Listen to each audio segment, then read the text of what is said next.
ठीक, तो आज के क्लास में अपन आलमंड स्टार्ट करेंगे। ठीक है, आलमंड आप सभी लोगों ने देखा होगा, हालांकि वो आलमंड है नहीं जो फ्रूट आप लोगों ने देखा है, पर आलमंड के जैसा दिखने वाला फ्रूट आप सभी लोगों ने देखा है लगभग। जो इधर सेंट्रल इंडिया और इधर नीचे साउदर्न पार्ट वाले हैं, नॉर्थ इंडिया वाले पार्ट वाले स्टूडेंट्स तो आलमंड देखे हैं प्रॉपर, है ना।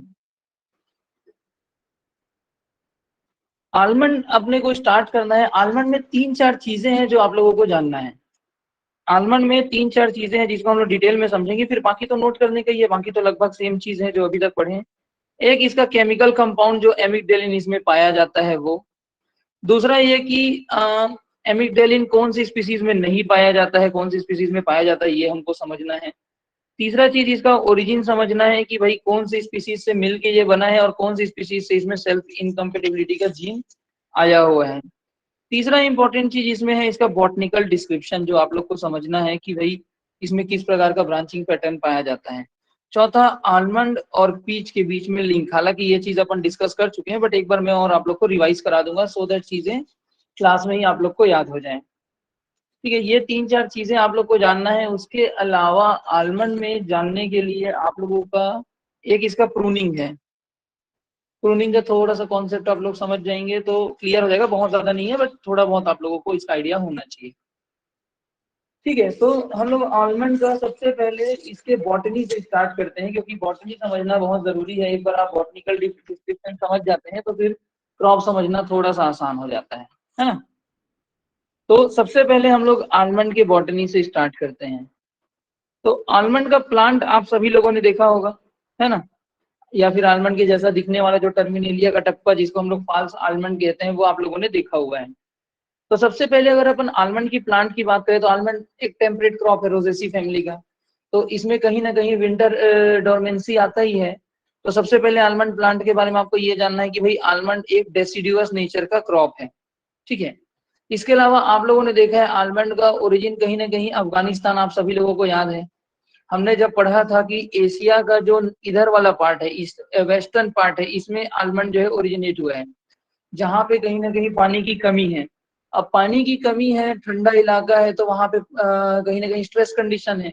तो वहां पे अगर ये पौधा डेवलप हो रहा है तो ये हार्डीनेस नेचर का होगा कि नहीं होगा? Yes sir. है ना। Yes yes sir. सर। तो आलमंड के बारे में आपको याद रखना है, एक तो ये डेसिडिवस नेचर का है, दूसरा ये हार्डी नेचर का है। तीसरा चीज, ये एक जीरोफाइटिक प्लांट है, ये पानी कम पानी वाले कंडीशन में भी डेवलप कर सकता है। जीरोफाइटिक नेचर क्यों है, इसको जब मैं आलमंड और पीच के साथ रिलेट करूंगा तो वहां पे आप लोग को एक बार मैं इन्फॉर्म करूंगा। ठीक है, तो आलमंड के बारे में तीन चीजें तो क्लियर हो गई। एक तो ये डेसिडिवस नेचर का, मतलब ठंड के सीजन में पत्ती झड़ा देता है। उसके बाद क्या है, इसमें हार्डी क्रॉप है। ये देखो जीरोफाइटिक कैरेक्टर है, मतलब अपने आप में ये हार्डी क्रॉप तो हो ही गया, तो जीरोफाइटिक कैरेक्टर है।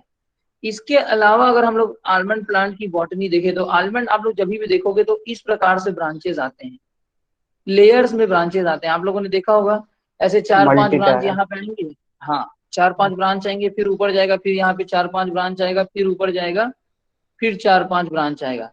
तो आप लोग देख पा रहे हैं एक लेवल ये, एक लेवल वो, एक लेवल ये, मंजिलों में ब्रांचिंग आती है। मंजिल को हम लोग क्या कहते हैं, टायर्स बोलते हैं, है ना। तो आपको याद रखना है कि भाई आलमंड में मल्टी टायर ब्रांचिंग हैबिट पाई जाती है। लेकिन आपको कभी भी आलमंड का मल्टी टायर ब्रांचिंग हैबिट नहीं पूछेगा, आपको पूछेगा एक क्रॉप आता है जिसको हम लोग कहते हैं टर्मिनेलिया कटप्पा। कॉफी।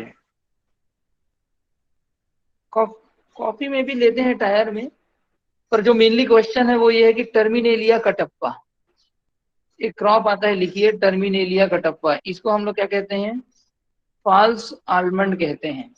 ये इसके फ्रूट और इसके फ्लावर्स और ये जो प्लांट है ये पूरा किसकी तरह दिखाई देता है हमको, कहीं ना कहीं आलमंड की तरह दिखाई देता है, इसलिए इसे हम लोग क्या कहते हैं, फॉल्स आलमंड कहते हैं।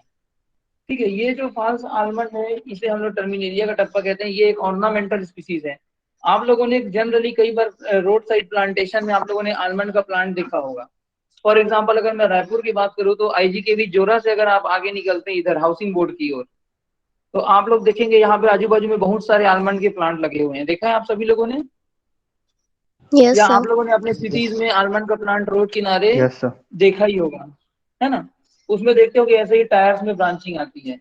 वो जो प्लांट आप लोगों ने रोड साइड देखा हुआ है वही है आपका क्या, फॉल्स आलमंड, ठीक है, जिसको हम लोग टर्मिनेलिया का टप्पा कहते हैं।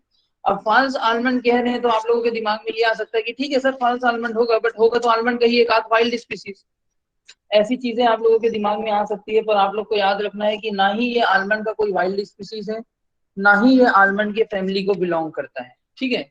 ये आलमंड से टोटली डिफरेंट क्रॉप है, ठीक है, याद रखेंगे। ये आलमंड के ना ही फैमिली का है, ना ही ये आलमंड से कोई रिलेटेड स्पीसीज है। ये आलमंड की तरह दिखाई देता है, इसलिए हम लोग इसे क्या कहते हैं, फॉल्स आलमंड कहते हैं, ठीक है।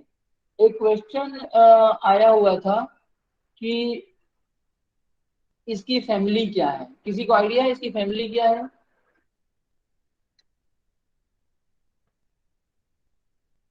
लिख लीजिए।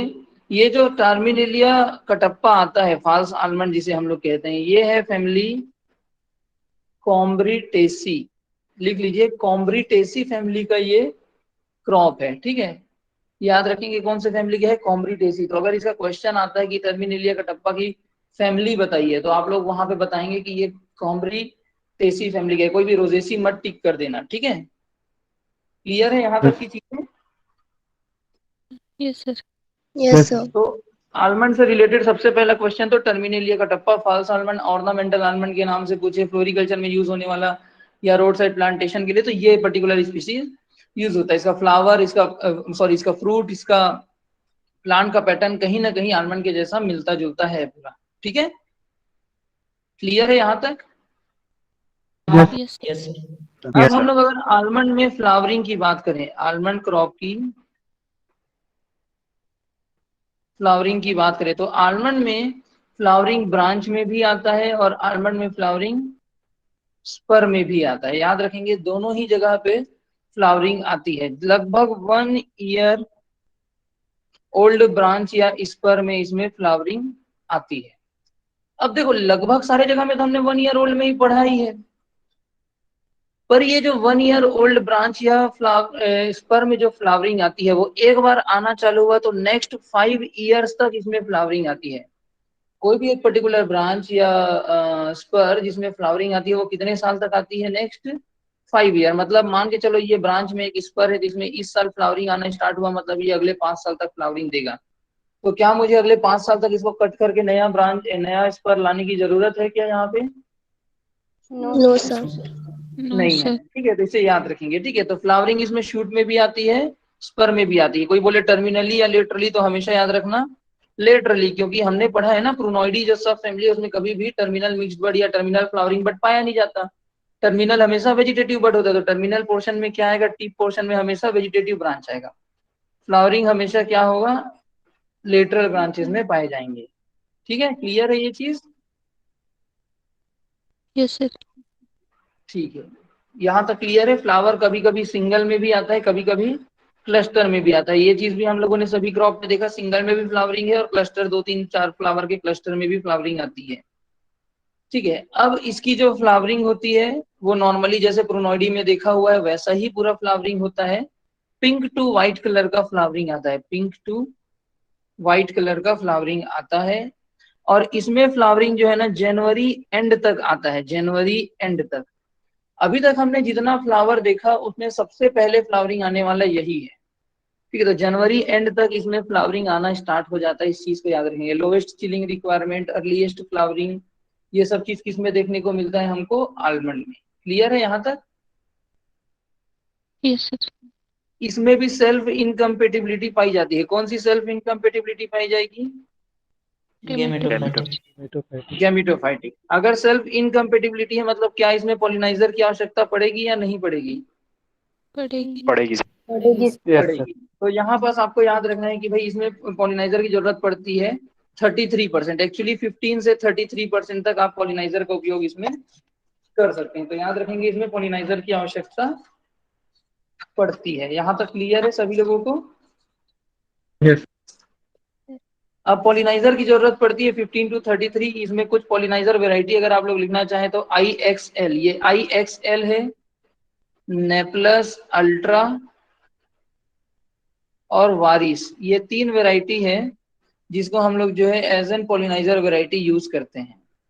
अब पॉलिनाइजर की जरूरत पड़ रही है, मतलब कहीं ना कहीं ये क्रॉस पॉलिनेटेड प्लांट होगा, है कि नहीं? और पॉलिनेशन हमेशा कौन करता है? लगभग आप लोगों ने देखा है हनी बी। लगभग कॉमन चीजें हैं, बस आपको ये पॉलिनाइजर वैरायटी ही अलग से याद रखना है, बाकी तो लगभग चीजें सेम है ना? सर थर्ड तो वैरायटी याद कौन रखिए, सा?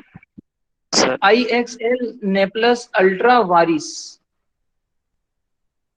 सर ठीक है, हैंडबुक में लिखा है almond are generally self pollinated crop. Self pollinated तो नहीं होना चाहिए, क्रॉस पॉलिनेटेड होगा, क्योंकि देखो पॉलिनाइजर यूज कर रहे तो क्रॉस पॉलिनेशन की जरूरत है। दूसरी चीज, इसमें सेल्फ इनकम्पेटिबिलिटी पाई जा रही है, तो आप खुद ही एक्सपेक्ट करिए सेल्फ पॉलिनेशन हो सकता है क्या? लेकिन हैंडबुक में दिया है सर। हैंडबुक में कुछ वेराइटीज के बारे में दिया होगा, जैसे कि इसमें कुछ सेल्फ फर्टाइल वेराइटी भी है। ठीक है, सेल्फ फर्टाइल वेराइटी जो है, जैसे कि ट्यूनो हो गया, ठीक है, और आपका मोली सोना हो गया, जेंको हो गया, ऐसे करके कुछ वेराइटीज हैं जो कि सेल्फ फर्टाइल वेराइटीज हैं, तो इनमें सेल्फ पॉलिनेशन हो सकता है, बट आई थिंक जितना मुझे समझ में आता है तो इसमें तो क्रॉस इनकम सेल्फ इनकम्पेटिबिलिटी, तो क्रॉस पॉलिनेशन होना चाहिए। ठीक है, तो इसको क्रॉस पॉलिनेटेड क्रॉप ही मान के आप लोग चलिए। ठीक है, अब देखो, सेकंड वैरायटी क्या है? अगर इसमें, हाँ बोलिए। सेल्फ ठीक, फर्टाइल की वैरायटी क्या क्या है? सेल्फ फर्टाइल में आगे लिखा हुआ है, ट्यूनो है, मोली सोना है, जेंको है। ठीक है, अब अगर इसमें सेल्फ इनकम्पेटिबिलिटी थी, मतलब हम पॉलिनाइजर का उपयोग करेंगे। कभी भी अगर ये क्वेश्चन आए कि पॉलिनाइजर के रूप में हमें मिनिमम कितना वैरायटी यूज करना चाहिए, तो हमको पॉलिनाइजर में 2 से 3 वैरायटी का उपयोग करना चाहिए। 2 से 3 वैरायटी कैसे? एक वैरायटी ऐसी लेनी चाहिए जो हमारे मेन क्रॉप से थोड़ा सा पहले फ्लावरिंग करे, और एक वैरायटी जो मेन क्रॉप के जस्ट बाद फ्लावरिंग करे, ताकि कोई भी एनवायरमेंटल फ्लक्चुएशन के कारण अगर फ्लावरिंग थोड़ा बहुत भी 10-15 दिन का आगे पीछे हो, तो वो इसको ओवरलैप करे। अगर सेम टाइप का फ्लावरिंग मान के चलो 15 मई से 15 जनवरी से 15 फरवरी से 15 मार्च के बीच में आलमंड में फ्लावरिंग आती है, पॉलिनाइजर भी सेम टाइम का रखे हो, अगर थोड़ा बहुत भी एनवायरमेंटल फ्लक्चुएशन के कारण पॉलिनाइजर का फ्लावरिंग आगे पीछे हुआ, तो फ्रूट सेट नहीं हो पाएगा। इसलिए कम से कम 2 वैरायटी लगाते हैं, और उससे थोड़ा सा आगे पीछे का वैरायटी लगाते हैं। जैसे कि एक वैरायटी लगाएंगे जो 5 से 15 या 10 से 20 फरवरी के आसपास फ्लावरिंग करे, और एक लगाएंगे जो 25 से 5 मार्च, 25 फरवरी से 5 मार्च के बीच में फ्लावरिंग करे, सो दैट फ्लावरिंग ओवरलैप करे, फ्लावरिंग के बाद फ्रूट सेट होने की श्योरिटी हमको हो। क्लियर है ये चीज? Yes yes sir. हाँ बोलिए। ठीक, तो 2 से 3 वैरायटी हमको लगानी है। इसके बाद फ्लावरिंग के बाद नेक्स्ट आता है फ्रूट। तो फ्रूट क्रॉप का ऐसा है कि इसका फ्रूट टाइप को हम लोग पढ़ते हैं नट टाइप में, पर याद रखना ये कोई ओरिजिनल नट नहीं है, ये क्या है? फॉल्स नट है। ये जो है नट क्रॉप की तरह दिखता जरूर है, बट ओरिजिनली इसका स्ट्रक्चर क्या है? ड्रूप है। हमेशा याद रखेंगे, ये not a true nut, true nut नहीं है। ठीक है, पर चूंकि लास्ट में इसका जो सीड है वो आउटर कवरिंग के अंदर इनक्लोज्ड दिखाई देता है, इसलिए हम लोग इसको नट जरूर कहते हैं। तो अगर क्वेश्चन आए ड्रूप का एग्जांपल बताओ, और अगर आपका ऑप्शन जो है आलमंड को टिक करने में मजबूर कर रहा है, तो आप बिल्कुल आलमंड को टिक कर सकते हैं। ठीक है, तो नट या ड्रूप दोनों ही याद रखना है, ऐसा नहीं है कि केवल ये नट या केवल ये ड्रूप में आएगा। ठीक है, दोनों में आ सकता है, डिपेंड करता है क्वेश्चन वाला किस तरीके से पूछना चाह रहा है। इसका जो सर फ्रूट दोनों होता ऑप्शन है तो नहीं वो, देगा ना? नहीं नहीं, दोनों ऑप्शन नहीं देगा। एग शेप्ड होता है इसका फ्रूट। इसका फ्रूट कैसा होता है? एग शेप्ड होता है, एग के जैसा दिखाई देगा। और याद रखेंगे कि एक होता है पीच का फ्रूट, और दूसरा होता है आलमंड का फ्रूट। चूंकि ये दोनों क्रॉप आपस में रिलेटेड हैं, तो बिफोर मेच्योरिटी, मेच्योर होने से पहले तक ये दोनों ही फ्रूट ऑलमोस्ट सिमिलर दिखते हैं। दोनों ही फ्रूट क्या दिखते हैं? ऑलमोस्ट सिमिलर दिखते हैं, पर जैसे ही राइपनिंग का टाइम आता है, तो इसमें डिफरेंशिएशन होना स्टार्ट होता है। फॉर एग्जाम्पल, पीच का कलर चेंज होगा और उसमें सॉफ्टनिंग की प्रोसेस आएगी, पर वहीं के आलमंड में क्या होगा? इसमें क्या होगा? क्रैक आने लगेगा। आपको पता है ये नट क्रॉप है, इसका जो आउटर कवरिंग है क्या क्रैक्स आने मोस्ट सिमिलर दिखते हैं बिफोर मेच्योरिटी, में आने के बाद इन्हें कुछ ना कुछ होने लगे, जिससे हम लोग इसको डिफरेंशिएट कर सकते हैं। कि आप वैसे भी डिफरेंशिएट कर लोगे, बट फ्रूट की सिमिलरिटी की बात होती है। ठीक है, मैं कोशिश करता हूँ अगर मेरे पास एक आध फोटो अवेलेबल हो तो मैं आप लोग को दिखा दूँ।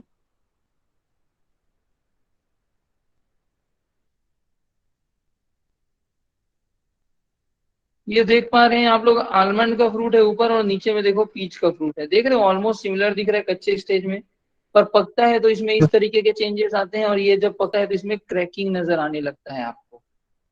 ठीक है, यस सर। यस ओके, तो यहाँ तक चीज आप लोग याद रखेंगे। ठीक है, अब अगर मैं इसके फ्रूट की बात करूं, चूंकि हम लोग इसके फ्रूट बॉटनी में आ ही चुके हैं, तो अगर हम लोग इसके फ्रूट की बात करें तो जो फ्रूट होता है इसके, आलमंड में दो प्रकार की वैरायटीज होती हैं। फ्रूट के अंदर क्या होता है भाई, आलमंड के फ्रूट को थोड़ी खाते हैं हम लोग। आलमंड का ये हो गया आउटर कवरिंग फ्रूट पेरिकार्प, उसके अंदर होता है सीड, इस सीड के अंदर होता है कर्नल जिसको आप लोग खाते हो बादाम को। बादाम कहाँ मौजूद होता है, आलमंड के फ्रूट के सीड के अंदर। तो इसमें दो प्रकार के फ्रूट हमको देखने को मिलते हैं। एक वो फ्रूट मिलते हैं जिसको हम लोग क्या कहते हैं, स्वीट कर्नल वाले फ्रूट, और दूसरा जिसे हम लोग क्या कहते हैं, बिटर कर्नल वाले फ्रूट। आज के डेट में हम लोग जितना भी फ्रूट खाते हैं, आलमंड खाते हैं, वो सारे किस प्रकार के हैं, स्वीट कर्नल वाले हैं। स्वीट कर्नल वाले क्यों हैं, क्योंकि इसमें क्या नहीं पाया जाता, एमिगडेलिन नहीं पाया जाता।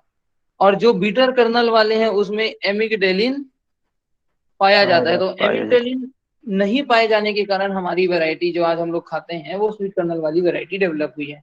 अब देखो, हुआ ऐसा होगा कि एनवायरमेंट में नेचुरली दोनों प्रकार की वैरायटीज पाई गई होंगी।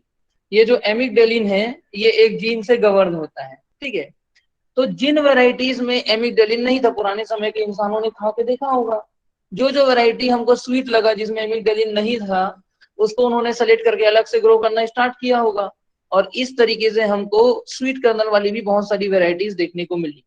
इसके अलावा एनवायरमेंट में बिटर कर्नल वाली वैरायटीज भी डेवलप्ड हैं, पर हमारे कमर्शियल वैरायटीज जितने भी हैं जिसको हम खाते हैं वो सभी किस प्रकार के हैं, स्वीट कर्नल वाले हैं। स्वीट इस चीज को आप सभी लोग याद रखेंगे। ठीक है, कमर्शियल कल्टीवेटेड जितने भी हैं वो कहीं ना कहीं किस प्रकार के हैं, तो स्वीट कर्नल वाली वैरायटीज हैं। ठीक है, क्लियर है। अगर मैं आलमंड फ्रूट की बात करूं तो देखो, आलमंड का जो फ्रूट होता है इसमें आउटर एक लेयर होता है जिसे हम लोग क्या कहते हैं, एपिकार्प कहते हैं। इसके अलावा बीच में एक लेयर होता है जिसे हम लोग क्या कहते हैं, मीजोकार्प कहते हैं। एंडोकार्प और सीड वो तो अंदर में सीड के साथ जुड़ा हुआ रहेगा, और अंदर में आप देखोगे इस प्रकार का टेस्टा आपको नजर में आएगा, सॉरी टेस्टा बोलता हूँ, इस प्रकार का आपको क्या बोलेंगे इसे, कर्नल आपको देखने को मिलेगा। जब आप सीड को तोड़ोगे तो अंदर में जो आलमंड आप खाते हो ना, वो कर्नल आपको देखने को मिलेगा। उसमें आपका जो है कॉटिलीडन होगा, एंडोस्पर्म होगा, सारी चीजें होंगी जिसको आप लोग खाते हैं। ठीक है, तो आलमंड का बॉटनी कुछ इस प्रकार का होता है। ये चीज क्लियर है। मैं आप लोग को एक दो फोटो और दिखा देता हूँ सो दैट चीजें और समझ में आए, अदरवाइज कंफ्यूजन में रहोगे। क्योंकि जब हम लोग फोर्थ ईयर में थे हम भी बहुत कंफ्यूज होते थे, थर्ड ईयर फोर्थ ईयर जब में थे तो।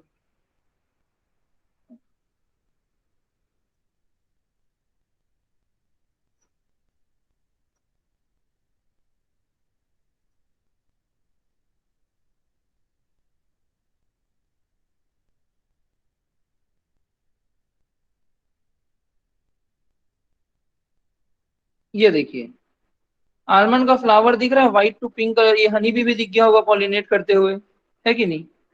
ठीक है, आलमंड की फ्रूट की बात करें तो ये देखो इस प्रकार से इसमें आलमंड में फ्रूटिंग आती है। अब ये आउटर वही पेरिकार्प या फ्रूट वाला सेक्शन है, देख रहे हो ये किस तरीके से अपने आप इसमें क्रैकिंग आई हुई है, देख पा रहे हो। Yes sir. यस और इसके अंदर ये देखो यहाँ पर सीड मौजूद है। ठीक है, अगर आप लोग नेक्स्ट में देखो, ये इसका फ्रूट है, ये वही चीज है जिसको बचपन में पत्थर लेके तोड़ने की कोशिश करते थे। उसके बाद जब ये मेच्योर हुआ तो देखो इसमें खुद से हल स्प्लिटिंग आई है, देख पा रहे हैं। Yes, sir. एक बार इसमें स्प्लिटिंग आ गई, फिर देखो स्प्लिटिंग के बाद वो चीज गिर गया, और ये केवल और केवल क्या है, इसका सीड है।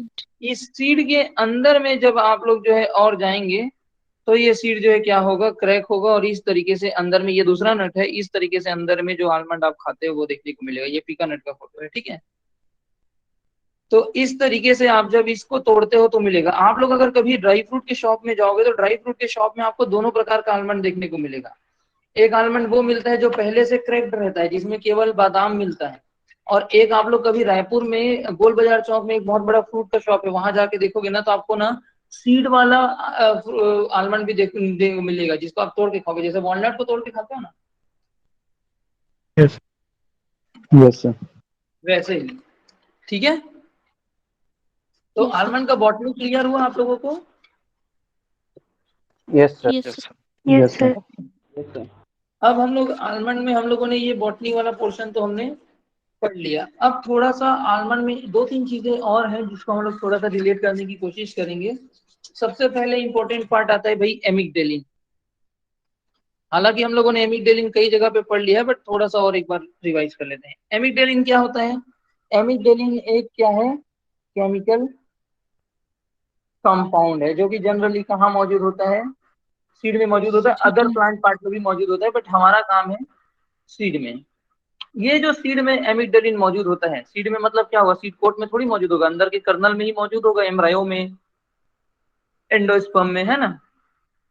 ये जो आपका एमिग्डालिन है, ये बाद में क्या होता है, जैसे ही आप इसे खाते हो, क्रशिंग या फिर चीविंग का काम करते हो, तो क्या होता है, या फिर कोई भी प्रकार का इंजुरी इसे पहुंचाते हो, क्रशिंग करो, चीविंग करो, या कोई भी प्रकार का इंजुरी करो, तो ये किस में कन्वर्ट हो जाता है? HCN, या फिर इसी को हम लोग क्या कहते हैं? प्रसिक एसिड। क्या कहते हैं? प्रसिक एसिड में कन्वर्ट हो जाता है। ये प्रसिक एसिड या जो आपका जो HCN है, ये क्या होता है, सॉरी, ये जो एमिग्डालिन है, ये क्या होता है, चीविंग या क्रशिंग करने के बाद HCN या प्रसिक एसिड में कन्वर्ट हो जाता है। क्यों हो जाता है? क्योंकि क्या होता है, इसके अंदर एक हाइड्रोलिसिस की प्रोसेस होती है, हाइड्रोलिसिस की प्रोसेस होती है, जो कि एक एंजाइम पाया जाता है इमल्सिन, हमारे मिड गट में, हमारे डाइजेस्टिव ट्रैक्ट में एक इमल्सिन एंजाइम पाया जाता है, जिसके प्रेजेंस में ये हाइड्रोलाइज होकर किसमें कन्वर्ट होता है? HCN या फिर प्रसिक एसिड में कन्वर्ट हो जाता है। ठीक है, जिससे कि ये सामने वाला जो भी ऑर्गेनिज्म जो उसको खा रहा है, चाहे वो एक बच्चा हो, एक ऑर्गेनिज्म हो, एक इंसान हो, या फिर कोई जानवर हो, या कोई चिड़िया हो, वो अगर इसको खा जाता है तो उसके लिए ये क्या होता है? डेंजरस होता है। ठीक है, हार्मफुल होता है। अब पौधे ने ये कैरेक्टर क्यों डेवलप किया होगा? पौधे में ऐसे क्या जरूरत आन पड़ी कि उसको अपने फ्रूट में एक पॉइजनस कंपाउंड डालना पड़ रहा है? तो अर्लियर क्या होता है, जो आपके चूहे हैं, रोडेंट्स या फिर बर्ड्स, जनरली वो लोग क्या करते थे, आते थे, इसके फ्रूट को खाते थे, और उसके बाद इसके सीड को भी खा जाते थे, तो सीड रप्चर हो जाता था, नया पौधा डेवलप होने में दिक्कत होता था। पौधे ने अपने नए सीड्स को प्रोटेक्ट करने के लिए ये कैरेक्टर डेवलप किया। अब अगर मान के चलो पौधे की सीड में एमिग्डालिन है, तो कोई भी चिड़िया या जानवर आके उसे खाएगा तो उसमें पॉइजनस इफेक्ट आएगा, तो 2-4 बार खाने के बाद वो समझ जाएगा कि भैया ये फ्रूट हमारे लिए डेंजरस है, इसको हमको नहीं खाना है। तो ये जो ट्रेट है, ये जो कैरेक्टर है, ये क्यों डेवलप हुआ है? टू रिड्यूस द प्रीडेशन, यानी कि शिकार होना, predation of seed from rodents या फिर बर्ड्स, बर्ड या रोडेंट से प्रीडेट होने से बचने के लिए पौधे के अंदर ये कैरेक्टर डेवलप हुआ। ये कहानी हम पहले भी सुन चुके हैं, वैसे याद है सभी लोगों को? Yes, sir. Yes, है ना? sir. चलो एक रिवीजन दे रहा। ठीक है, तो इस तरीके से इसमें इस प्रकार के सीड का डेवलपमेंट हुआ।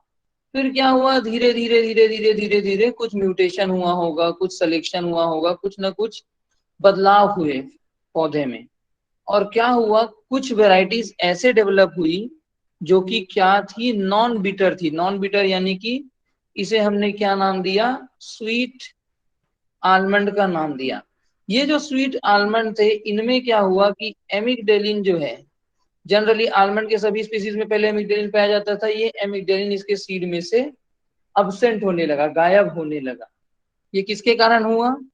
ये क्या किसके, इसको लिख देता हूं मैं, एमिग्डालिन कुछ वेराइटीज ऐसी थी जिसमें एमिग्डालिन अब्सेंट था।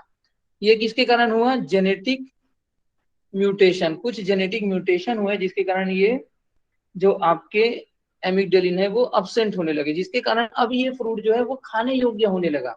अब देखो, ये हजारों का पॉपुलेशन है, सब में एक साथ म्यूटेशन तो हुआ नहीं होगा। मान लो कि ये 3 वेराइटी में म्यूटेशन हो गया, 3 प्लांट में, तो ये 3 प्लांट में क्या हुआ, स्वीट कर्नल है, और बाकी सब में क्या है, बीटर कर्नल है। तो ये स्वीट कर्नल वाले पौधों को फिर धीरे धीरे धीरे धीरे इंसानी सभ्यता ने क्या करना स्टार्ट किया, डोमेस्टिकेटेड या डोमेस्टिकेशन इसका करना स्टार्ट किया, और इसकी खेती स्टार्ट की। फिर धीरे धीरे धीरे धीरे धीरे इसकी पॉपुलेशन बढ़ने लगी, और आज हमको बहुत सारे स्वीट कर्नल वाली वैरायटीज मिलती हैं। पर ऐसा नहीं है कि इनको डोमेस्टिकेशन नहीं किया गया तो इनका पॉपुलेशन नहीं बढ़ा होगा, इनका भी पॉपुलेशन ऑब्वियसली बढ़ा होगा ना। तो वातावरण में या एनवायरमेंट में या इकोसिस्टम में अगर आप देखोगे तो स्वीट और बिटर दोनों प्रकार के आपको सीड्स देखने को, मतलब आलमंड देखने को मिलते हैं, बट हम जो कल्टीवेट करते हैं वो स्वीट कर्नल वाले हैं। अगर बिटर वाले करने लगे तो पॉइजनस इफेक्ट देखने को मिल जाएगा। क्लियर है ये चीज? Yes. Yes, sir. Yes, sir. हाँ, तो इस प्रकार से हमको दो प्रकार के मिलते हैं। ये एमिग्डेलिन की अगर अपन बात करें तो एमिग्डेलिन हमारे प्रोनोइडी पूरे फैमिली में देखने को मिलता है, पूरे प्रोनोइडी में देखने को मिलता है। एग्जाम्पल पीच, बॉटनिकल नेम क्या है बताइए? एग्जाम्पल प्लम, क्या है इसका botanical name? Prunus, Prunus persica. Plum, European plum का क्या है? Prunus domestica. Prunus domestica. Japanese plum, Prunus salicina. Apricot, Prunus armeniaca. Armenia का। आर्मेनिया। याद रखेंगे इसके जो स्वीट कर्नल टाइप के हैं उसमें एमिग्डेलिन नहीं पाया जाता, ये एक एक्सेप्शन है। इसके अलावा आलमंड बॉटनिकल नेम क्या है बताइए? Prunus amygdalus, Prunus dulcis, Prunus communis. Prunus communis, amygdalus, dulcis तीनों ही है, उसके ऊपर भी अभी डिस्कशन करेंगे कि क्या ज्यादा एप्रोप्रिएट रहेगा। इसके अलावा चेरी। तो इन चारों पांचों क्रॉप में पाया जाता है। आलमंड में भी जो आपके स्वीट कर्नल वाले आलमंड है, स्वीट कर्नल यानी कि कौन से? कल्टीवेटेड फॉर्म, इसमें आपके एमिग्डालिन नहीं पाए जाते, बाकी सभी प्रकार की स्पीसीज में एमिग्डालिन पाई जाती है। ठीक है, ये चीज क्लियर है सभी Yes, sir. लोगों को? यस। Yes, sir. ठीक है, चलिए अब हम लोग जो है, हम लोगों ने आलमंड का एक केमिकल कंपाउंड भी देख लिया, आलमंड की बॉटनी भी देख ली। अब हम लोग आलमंड में थोड़ा सा आगे बढ़ते हैं। आलमंड में हम लोग आते हैं आलमंड के ओरिजिन में। तो अगर मैं आलमंड की ओरिजिन की बात करूं तो जो सेंट्रल एशियन माउंटेन्स हैं, सेंट्रल एशियन माउंटेन्स, चलिए मैं मैप में दिखा देता हूं सो दैट चीजें क्लियर हो।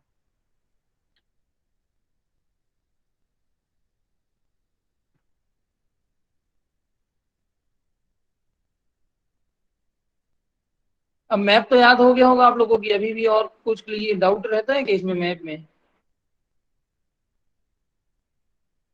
जितने हमारी काम की चीजें हैं, जैसे कि हम लोग जानते हैं कि इतना हमारा एशिया है, ये हो गया भैया हमारा सेंट्रल एशिया। तो ये जो सेंट्रल एशियन माउंटेन्स हैं, सेंट्रल एशिया मतलब ये अफगानिस्तान का माउंटेन, कजाकिस्तान, किर्गिस्तान, कुछ पाकिस्तान का हिस्सा, कुछ इंडिया का हिस्सा, इस एरिया में हमारा मेनली हम मान के चलते हैं कि इसकी ओरिजिन हुई है। ठीक है, तो सेंट्रल एशियन कुछ ईरान वीरान का भी एरिया रहता है। इस एरिया के जो पहाड़ी इलाके हैं, अब आप लोगों ने अफगानिस्तान का भी वॉर चल रहा था, आप लोगों ने कई सारी वीडियोस देखेंगे, एकदम ड्राई बेल्ट रहता है, एकदम ड्राई है, ठंडा इलाका है लेकिन एकदम ड्राई, रेगिस्तान टाइप का, ठंड बर्फ का रेगिस्तान टाइप का, देखिए हो? Yes. Yes, जैसे sir. लद्दाख वदाख का वीडियो देखते हो तो रेतीला रेतीला लेकिन एकदम ठंडा इलाका दिखता है ना, वेजिटेशन दिखता है क्या वहां? बहुत ज्यादा नहीं दिखता। No, sir. तो वैसी जगह में इसमें ओरिजिन हुआ है। तो सेंट्रल इंडिया के जो हिली एरियाज है, ठंडे एरियाज है, वहां पे आपका जो आलमंड है उसका ओरिजिन हुआ है। तो आलमंड का अगर ओरिजिन पूछा जाए तो सेंट्रल एशियन माउंटेन्स। अगर कोई स्पेसिफिक कंट्री पूछे तो भैया सबसे पहले तो आपका आंसर सीधा सीधा अफगानिस्तान जाना चाहिए, पर अफगानिस्तान के अलावा इंडिया, ईरान, पाकिस्तान, इन सभी एरिया के हिली एरियाज भी इसमें कहीं ना कहीं शामिल हैं। तो एरिया क्लियर हुआ आप लोगों को? Yes, sir. ठीक है। दूसरा चीज, कौन कौन से स्पीसीज हैं जो कि आलमंड के ओरिजिन में इन्वॉल्व है? तो लिख लीजिए इसमें जो है ओरिजिनेटेड फ्रॉम, अलग अलग। अब देखो सालों हजारों सालों में ये जो है डेवलप हुआ है आलमंड। भाई ऐसा नहीं कि 4 दिन पहले किसी ने इसकी स्थापना की है, हजारों सालों में ये धीरे धीरे इवॉल्व हुआ है। तो जब ये इवॉल्व हो रहा था तो ये कई सारे अलग अलग स्पीसीज से क्रॉस होके डेवलप हुआ है। जैसा कि आप लोगों ने वीट के बारे में पढ़ा है ना कि 3-4 अलग अलग स्पीसीज से क्रॉस हुआ था, पढ़े थे वीट का क्रॉस, पढ़े Yes, होगे, sir. सर ने पढ़ाया होगा बिल्डिंग में, है ना? Yes, sir. तो वैसे ही ये भी Yes. प्रूनस फ्रेंजिलियाना, हाँ बोलिए, प्रूनस बुचारिका प्रूनस बुचारिका, प्रूनस फेंजिलियाना, ठीक है, प्रूनस अल्मीफोलिया, इस प्रकार से बहुत सारी स्पीसीज के क्रॉस से मिलके बना है, जिसमें से ये 2 क्रॉस को आपको याद रखना है। आज की जो कल्टीवेटेड आलमंड है वो कहीं ना कहीं किसके क्रॉस से मिला है, तो भैया याद रखेंगे प्रूनस फेंजिलियाना। आपको पूछ सकता है कि बताइए क्रॉस कौन कौन सा है, इंटू प्रूनस बुचेरिका, ट्रिक बना लिए रहना, फेबू फेबू फेंजिलियाना बुचेरिका, प्रूनस फेंजिलियाना और प्रूनस बुचेरिका के जो क्रॉस है उससे मिलके डेवलप हुआ है क्या, हमारा आलमंड, कल्टीवेटेड आलमंड। ठीक है, क्लियर है यहाँ तक? Yes sir. अब Slides देखो को back कीजिए। ये, हाँ बोलिए, कुछ बोल रहे क्या? वो थर्ड वाला क्या Slide- ये इसको रहने दो, इसको मत लिखो, ठीक है।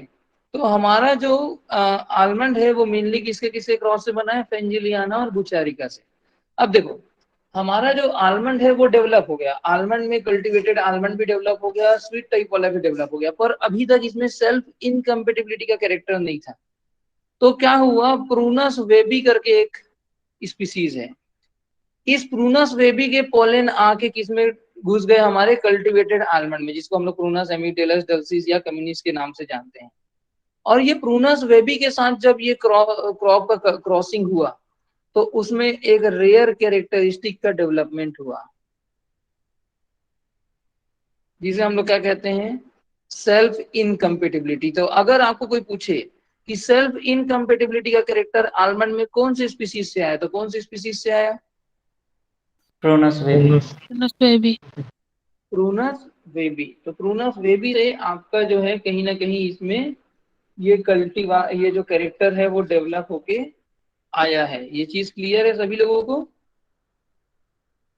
ठीक है, Yes. तो याद रखेंगे ये जो प्रूनस वेबी है इसने सेल्फ इनकम्पेटिबिलिटी का कैरेक्टर दिया, फेंजिलियाना जो है वो ड्रॉट रेजिस्टेंट का कैरेक्टर लाया।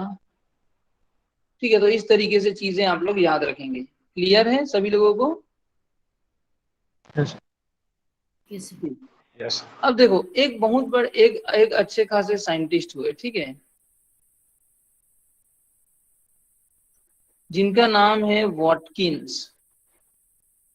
इन्होंने 1995 में एक कॉन्सेप्ट दिया। इन्होंने क्या सजेस्ट किया, इन्होंने सजेस्ट किया, मतलब अब देखो इनमें से कोई भी साइंटिस्ट या कोई भी इंसान तो भाई 20 साल 50 साल 100 साल 1000 साल पीछे जाके देख के आएगा नहीं कि कैसे कैसे पॉलिनेशन हुआ।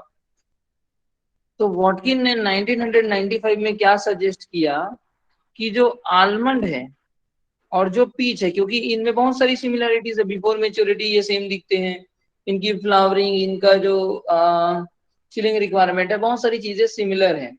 तो इन्होंने क्या कहा कि आलमंड और जो पीच है इनका जो ओरिजिन है वो सेम प्रिमिटिव स्पीसीज से हुआ है, ऐसा इन्होंने कहा। कोई एक पुराना जो स्पीसीज रहा होगा जिससे आलमंड डेवलप हुआ है उसी से पीच डेवलप हुआ होगा, या जिससे पीच डेवलप हुआ है उसी से ही आलमंड डेवलप हुआ होगा या इवॉल्व हुआ होगा। समझ में आ रहा है? Yes. तो अगर इनका ओरिजिन वाला स्पीसीज सेम है तो भाई इनके कैरेक्टर भी सेम होना चाहिए। ये जीरोफाइटिक कैरेक्टर शो करता है जबकि इसमें वाटर ससेप्टिबिलिटी है, तो ऐसा क्यों?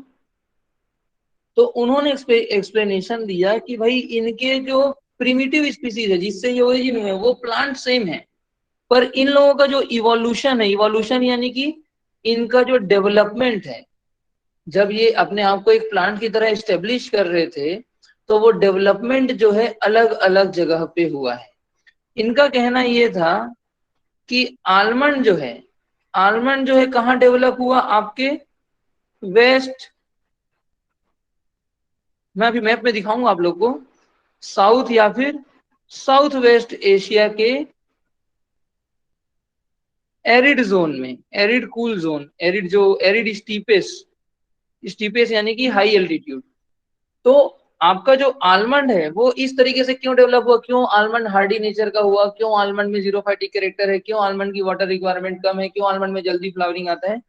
क्योंकि भाई आलमंड का डेवलपमेंट कहाँ हुआ है, वेस्ट साउथ या साउथ वेस्ट एशिया में हुआ है, जहाँ पे बहुत ज्यादा सूखा पड़ता है लेकिन ऊंचाई होने के कारण ठंड का क्लाइमेट है।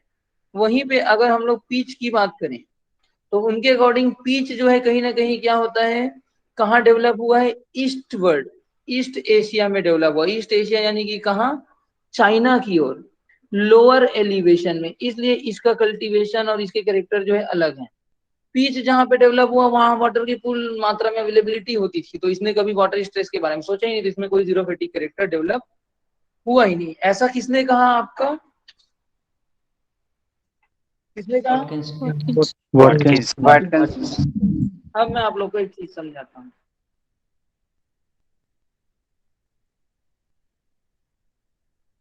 अब ये मान के चलिए ये हमारा हो गया एशिया, ठीक है। सेंट्रल एशिया में कोई एक आध स्पीसीज रहा होगा, इस स्पीसीज से 2 4 8 10 20 50 जो भी 100 200 सीड बने। कुछ सीड का डिस्ट्रीब्यूशन किधर हो गया, इधर ईरान, अफगानिस्तान और पाकिस्तान, ये जो है वेस्ट एशिया का पार्ट है ना, और ये क्या हो गया आपका साउथ एशिया, ये क्या हो गया नॉर्थ एशिया, और ये क्या हो गया east Asia. East west north south तो आता है ना। तो हमने क्या पढ़ा कि आलमंड का डेवलपमेंट कहाँ हुआ, साउथ वेस्ट एशिया के आसपास हुआ, यानी कि Afghanistan, Iran, Iraq, sorry Iran, Pakistan, Afghanistan, India, इनके कौन से जगहों में, स्टीपेस में, स्टीप यानी कि ऊंचाई वाले जगहों में डेवलप हुआ। क्योंकि इन जगहों में पानी की कमी होती थी, ड्राई बेल्ट है ये, तो यहाँ पे उसके अंदर कौन सा कैरेक्टर का डेवलपमेंट हुआ, जीरोफिटिक कैरेक्टर। लेकिन वहीं पे यहाँ से कुछ सीड का डिस्ट्रीब्यूशन किधर हुआ, ईस्ट एशिया की ओर हुआ। ईस्ट एशिया यानी कि कौन सा एरिया, चाइना, जो कि कहीं ना कहीं समुद्र के आसपास है और यहाँ पे पानी की भरपूर मात्रा अवेलेबल है।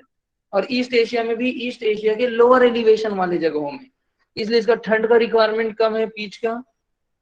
और दूसरी चीज, इसमें जो है जीरोफिटिक कैरेक्टर नहीं पाया जाता, क्योंकि इन एरियाज में जीरोफिटिक कैरेक्टर की कोई आवश्यकता नहीं है, वाटर ह्यूमिडिटी एवरीथिंग प्रॉपर मात्रा में अवेलेबल है। तो समझ में आ रहा है आलमंड का जो ओरिजिन है, ये दो अलग अलग क्रॉप, मतलब सॉरी, ये दो अलग अलग क्रॉप का ओरिजिन एक ही स्पीसीज से कैसे हुआ और इसमें कैसे कैरेक्टर में डिफरेंशिएशन आया। Yes sir. Yes, sir. सभी लोगों को क्लियर है ना? Yes, Yes, sir. sir. Yes sir. Yes. तो इस तरीके से इसमें जो है दो डिफरेंट चीजें आई, ठीक है। तो अब हमको आलमंड का लगभग ओरिजिन, आलमंड का बॉटनी, आलमंड का केमिकल कंस्टिट्यूएंट, ये तीनों चारों चीजें हमको क्लियर हो गई है। अब हमको आलमंड में एक इम्पोर्टेंट चीज जो बहुत ही ज्यादा इम्पोर्टेंट है वो हमको समझना जरूरी है, क्योंकि बच्चे अक्सर कंफ्यूज होते हैं कि सर हम लोग बॉटनिकल नेम कौन सा याद करें, है कि नहीं। तो हम लोग जो है थोड़ा सा आलमंड के टेक्सोनॉमी में आ जाते हैं। अगर हम लोग आलमंड की टेक्सोनॉमी की बात करें तो आलमंड का फैमिली क्या है भाई बताइए? रोजेसी। रोजेसी। रोजेसी। अगर मैं इसकी सब फैमिली की बात करूं तो वो क्या है? प्रोनोइडी। Pronody. प्रोनोइडी। प्रूनोइडी। जैसे ही हमको प्रूनोइडी सब फैमिली समझ में आया, मतलब क्रोमोसोम नंबर कितना हो गया? 16। 16। ठीक है, तो क्रोमोसोम नंबर 16 याद रखेंगे। जीनस क्या हुआ इसका? प्रोनोफोरा। तो प्रूनस जीनस लिख लीजिए। सब जीनस क्या होगा? Amygdalus. प्रोनोफोरा। क्या होगा जी? एमिगडेलस है क्या, जिसमें Yes, sir. पीच और Yes, sir. आलमंड दोनों आते हैं। वहीं पे हमने पढ़ा था प्रूनोफोरा, जिसमें प्लम और एप्रिकॉट भी लगभग आता है। और एक सेरासस है जिसमें क्या आता है, चेरी आता है। ये चीज हमने प्रूनोइडी के टाइम में ही पढ़ा था ना, याद है कि यस नहीं? Sir. Yes, sir. Yes, sir. है ना। तो सब जीनस, अब यहां तक तो ठीक है, लेकिन मेन प्रॉब्लम आता है इसके बॉटनिकल नेम में कि भाई स्पीसीज क्या है। तो हमको याद रखना है कि सबसे पहले, अब मैं एक कहानी सुना रहा हूँ, जो मेन काम का चीज रहेगा वो मैं आप लोग को बताऊंगा। सबसे पहले 1753 के आसपास एक साइंटिस्ट थे, लिनियस केरेलस लिनियस, सभी लोगों ने नाम सुना होगा, father of taxonomy. Yes sir. Yes, sir. Yes, sir. Linnaeus भाई साहब ने 1753 में इसका नाम दिया, बादाम का नाम दिया एमिगडेलस कम्युनिस। सबसे पहले इसका नाम क्या दिया गया 1753 में? एमिगडेलस कम्युनिस। फिर एक साइंटिस्ट आए जिनका नाम था मिलर 1768 में। इन्होंने इसके नाम को चेंज करके क्या कर दिया, प्रूनस डल्सिस। ठीक है। फिर क्या हुआ, एक और साइंटिस्ट आए 1801 में। अब इसको पूरा याद नहीं करना, मैं बताऊंगा, कहानी समझो बढ़िया। एक और साइंटिस्ट हुए जिसका नाम क्या था, बैच। इन्होंने इसका नाम चेंज करके क्या कर दिया, प्रूनस एमिगडेलस।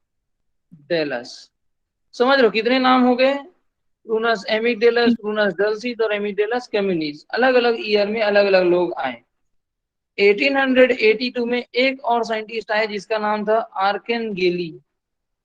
इन्होंने इसका नाम दिया प्रूनस कम्युनिस। अब देखो, प्रूनस कम्युनिस, प्रूनस एमिगडेलस, ऐसे करके कई अलग अलग प्रकार के नाम हुए। फिर क्या हुआ, फाइनली 1904 के आसपास एक साइंटिस्ट हुए जिसका नाम था शेनिडर। उन्होंने प्रूनस एमिगडेलस जो नाम है, ये वाला नाम, इसको कहा कि इसको हम लोग एक्सेप्ट करेंगे। देखो, ये अमेरिका के साइंटिस्ट थे। 1904 में अमेरिका के एक साइंटिस्ट ने क्या कह दिया कि हम भैया प्रूनस एमिगडेलस को हम लोग जो है क्या बोलते हैं, एज ए नाम सपोर्ट करेंगे। ठीक है। लेकिन फिर क्या हुआ कि भाई इन्होंने प्रूनस एमिगडेलिस को सपोर्ट कर दिया, फिर भी कई लिटरेचर जो है प्रूनस डल्सिस, प्रूनस कम्युनिस को नाम के रूप में एक्सेप्ट कर ही रहे थे। तो क्या हुआ, बॉटनिकल नॉमेनक्लेचर के ऊपर एक ना कमिटी बैठती है जिसको हम लोग क्या कहते हैं, general committee of botanical nomenclature of international botanical Congress. ये एक संस्था है जो कि बॉटनिकल नेम्स को या टेक्सोनॉमिकल क्लासिफिकेशन को देखती है। इनकी एक कमिटी बैठी। ये कब बैठी, 1964 के आसपास। और इन्होंने कहा कि भाई हम इन तीनों नाम को मान्यता देते हैं, तीनों नाम को मान्यता देते हैं। हम जो है प्रूनस डल्सिस को एज ए नेम सपोर्ट करते हैं। ये जो स्वीट आलमंड या कल्टीवेटेड आलमंड है, इसके लिए बॉटनिकल नेम के रूप में इन्होंने किसको सपोर्ट किया, प्रूनस डल्सिस को। ये कमिटी में बैठ के हुआ। लेकिन अगर कोई व्यक्ति प्रूनस एमिगडेलस या फिर प्रूनस कम्युनिस भी लिखता है तो इसको एज एन सिनोनिम एक्सेप्ट किया जाएगा। मतलब चाहे आप प्रूनस डेल्सिस याद करो, एमिगडेलस याद करो, कम्युनिस याद करो, तीनों ही नाम किसके लिए यूज होगा, आलमंड के लिए। क्लियर है? Yes, sir. Yes, sir. तो ये कहानी समझना है। बताने का मतलब ये है कि मैं फैक्ट के साथ आपको कहानी बताने की कोशिश कर रहा था। आपको याद करने की या लिखने की एक भी चीज जरूरत नहीं है। आपको बस याद रखना है तीनों ही नाम सही हैं, कोई गड़बड़ नहीं है। ठीक है? क्लियर है? Yes, sir. Yes, sir. तो इस तरीके से आलमंड के जो डिफरेंट डिफरेंट कॉन्सेप्चुअल पॉइंट्स थे वो इसमें कवर होते हैं। यहाँ तक की चीजें सबको क्लियर है? Yes, sir. Yes, sir. चलिए, अब हम लोग आलमंड को एक सिस्टम में लिखने की कोशिश करते हैं, शुरू से एज एन क्रॉप जैसा आपकी बुक में है। बट इतना बेसिक कॉन्सेप्ट क्लियर हुआ आप लोग को, फिर बाकी जो चीजें हैं उसको मैं विथ क्रॉप आगे समझाते जाऊंगा। ठीक है? चलिए, तो अगर हम लोग सबसे पहले आलमंड की बात करें तो भाई बताइए आलमंड का बॉटनिकल नेम, और थोड़ा सा फास्ट लिखिएगा ताकि समझाने के लिए मेरे को टाइम थोड़ा ज्यादा मिले। बॉटनिकल नेम की बात करें तो प्रूनस डल्सिस लिखूं, गलत है क्या? No. या प्रूनस No, sir. एमिगडेलस लिखता हूं मैं, प्रूनस एमिगडेलस तो सही है। या Yes. फिर प्रूनस कम्युनिस भी लिखते हैं तो भी हमारा बॉटनिकल नेम सही है। क्रोमोसोम नंबर कितना जाएगा, 2n is equal to 2x is equal to 60. 16। ठीक है। ओरिजिन की बात करें तो मेनली अफगानिस्तान है अगर कंट्री स्पेसिफिक पूछे तो, अदरवाइज माउंटेन एरिया ऑफ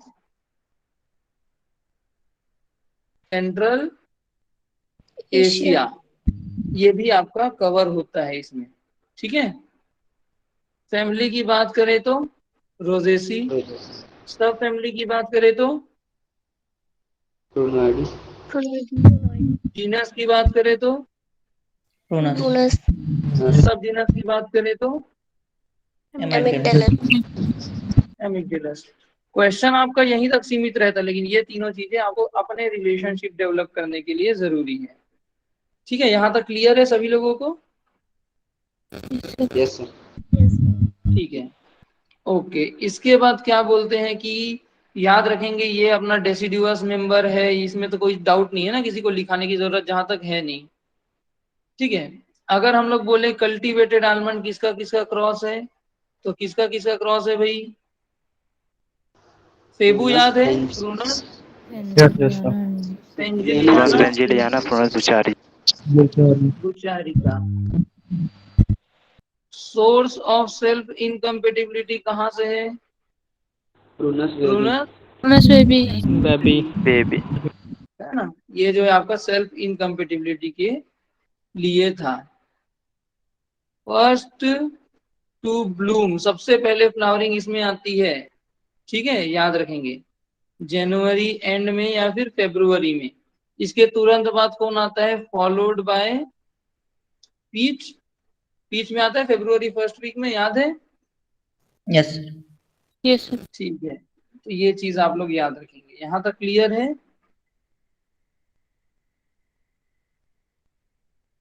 ठीक है, यहां तक हो गया सबका। ये मेनली कहाँ कल्टीवेट होता है इंडिया में? तो इसका जो क्लाइमेटिक रिक्वायरमेंट है वो केवल और केवल कश्मीर वैली में ही कंप्लीटली होता है। तो एक तो कश्मीर वैली और कुछ एरिया में हिमाचल प्रदेश में देखने को मिलेगा। और मोस्टली इसका कल्टीवेशन कहाँ होता है तो बोला जाएगा तो कहाँ होता है? कश्मीर वैली में। कश्मीर की जो ऊंची ऊंची घाटियां है ना, वहीं पे। जिन एरिया में कश्मीर में इसकी कल्टीवेशन होती है उस एरिया को क्या कहते हैं? क्रेवास कहते हैं। लिख लीजिए, कश्मीर के जिस एरिया जहाँ पे इसका कल्टीवेशन है, प्लांटेशन है, उस एरिया को क्या कहते हैं? क्रेवास कहते हैं। इसमें कौन कौन सा जिला आता है? इसमें आता है श्रीनगर का जिला, अनंतनाग, अनंतनाग जिला, और बारामूला। नाम सुने होंगे, बारामूला पास। तो श्रीनगर, बारामूला और अनंतनाग वाला जो जिला है कश्मीर का, वहां मेनली आपका कश्मीर आलमंड का कल्टीवेशन होता है। इस जगह को क्रेवास कहते हैं। ठीक है, क्लियर है? जैसे दक्कन प्लेटू ये वो Yes, सुने sir. हो ना, वैसा ही प्रकार का नाम है। ठीक, यहाँ तक क्लियर है? Yes, sir. ठीक। अगर मैं इसके क्या नाम है, कुछ कंस्टिट्यूएंट्स की बात करूं, तो भाई एनर्जी के मामले में आपका आलमंड जो है वो सेकेंड हाईएस्ट है। एक्चुअली ये थर्ड हाईएस्ट है। ठीक है, 655 कैलोरी पर 100 ग्राम। ठीक है, आपका हाईएस्ट जाता है 686 किसमें? वॉलनट में, जो कि फर्स्ट है, याद है? लेकिन इससे भी ज्यादा पिकानट में जाता है 695 या 96 के आसपास, अगर आप लोग को याद हो तो। पिकानट माइनर क्रॉप, इसलिए उसको हम लोग कभी कंसीडर नहीं करते। जब मैं आप लोगों को पढ़ाऊंगा तभी।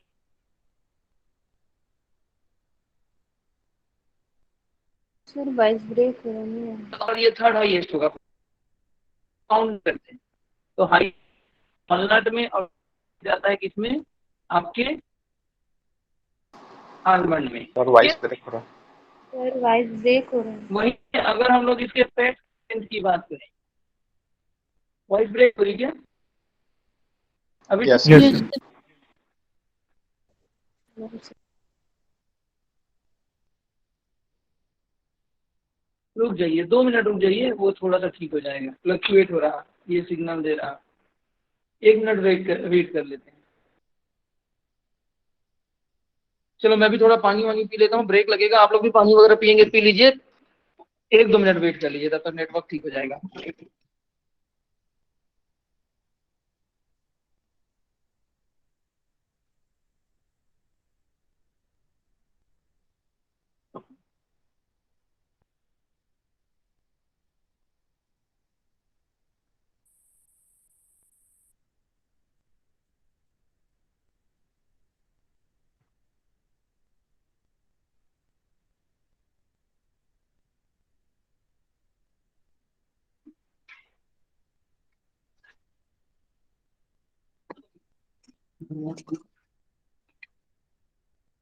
आवाज आ रही है अब अच्छे से?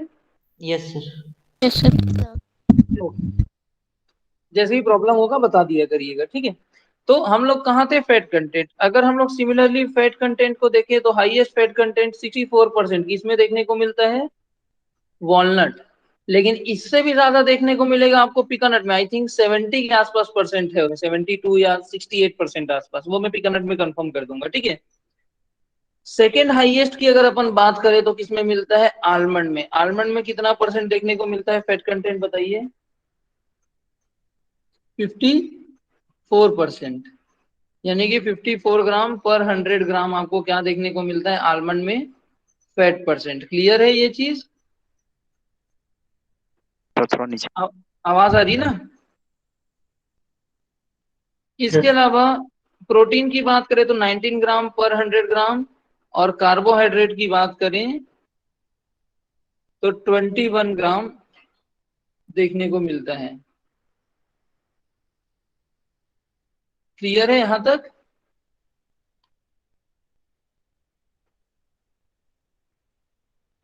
Yes sir. ठीक है, अब देखिए ये लिख लीजिए, फिर मैं आगे बढ़ता हूँ। Protein sir carbohydrate 21। कार्बोहाइड्रेट कितना? 21, कार्बोहाइड्रेट 21 है।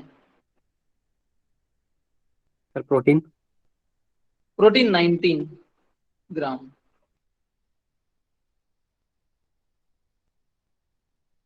सर ऊपर एनर्जी वाला क्या बोले,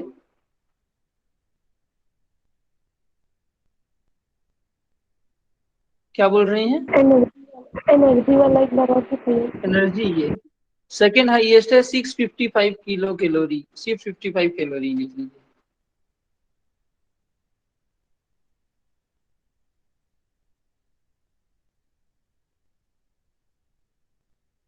चलिए यहां तक हो गया। सर एनर्जी में कितना लिखना है? 655 कैलोरी लिख लीजिए। किलो है कि नहीं है वो मैं एक बार कंफर्म कर लेता हूँ। आप लोग लिखिए कैलोरी तो लिखिए, मैं तो किलो को कंफर्म कर। सर कार्बोहाइड्रेट 21 है ना। क्या जो कार्बोहाइड्रेट 21, 3 बार तो बता चुका हूँ यार, 21 है।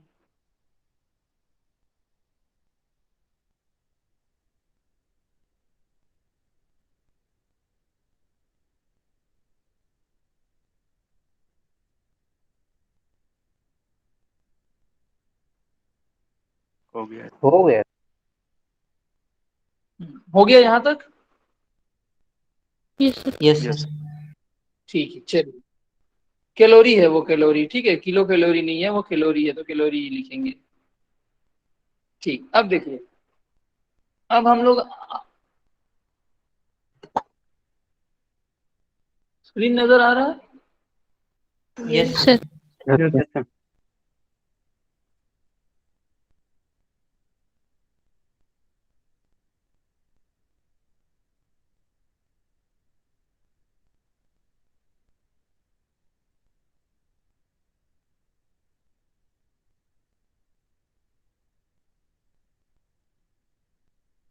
एक minute रुकिएगा।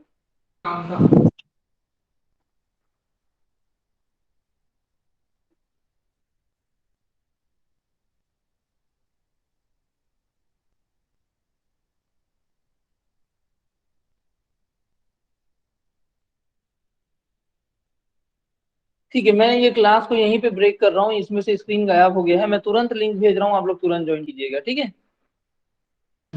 Okay, sir. Yes. Yes sir.